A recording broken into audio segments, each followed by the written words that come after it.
आज मी नवऱ्याचे चक्क 50 रुपये वाचवले आणि दुप्पट तिप्पट घालवले पण. तर नमस्कार, आज चॅलेंजचा डे 6. माझं बाळ कालच्या व्हिडिओमध्ये काय म्हणत होतं खरं खरं सांगा, कोणाला समजलं का? तर आजचा दिवस नेहमीसारखाच होता. माझं असं काही प्रॉपर प्लॅनिंग नसतं की आज हा व्हिडिओ बनवायचा, उद्या तो बनवायचा. जे काही डेली लाईफमध्ये असतं अगदी तसंच तुम्हाला दाखवत असते. तुम्हाला माझ्या व्हिडिओमध्ये काय काय बघायला, ऐकायला आवडेल मला नक्की कमेंट करून सांगा. तुम्हाला खरं सांगायचं म्हणजे मी पार्लरला कधी जात नाही. आश्चर्य वाटत असेल ना? तर हेच खरं आहे. फक्त वर्षातून एकदा हेअरकट करते आणि आयब्रोज घरच्या घरी रेझरने करते.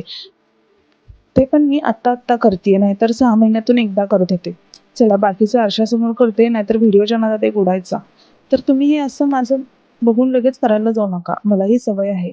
प्रॉपर वाटेला वगैरे डिटेल्स व्हिडिओज बघा, नाहीतर कापून घ्या. मी असं डायरेक्ट करायला जाऊन कापून घेतलं होतं, पण आता मला सवय झाली. चला दिसतंय ना नीट? आता आधीच आयब्रोज पातळ आहेत. काय दिसणार त्यात? पण ठीक आहे. थोडं-थोडं दिसतंय ना, तर झालेत प्रॉपर. संध्याकाळी चहा ठेवायला गेले आणि लक्षात आलं दूधच संपले. मग दूध घेऊन घरी आले आणि चहा ठेवला. त्यानंतर मग भाजीची तयारी करायला घेतली. भेंडी स्वच्छ धुवून ठेवली. दुपारी आज अचानक मनात एक विचार आला. पिझ्झा खूप दिवस झाले खाल्ला नाही. मग काय ह्यांना फोन केला आणि मग म्हणाले, "आणूयात."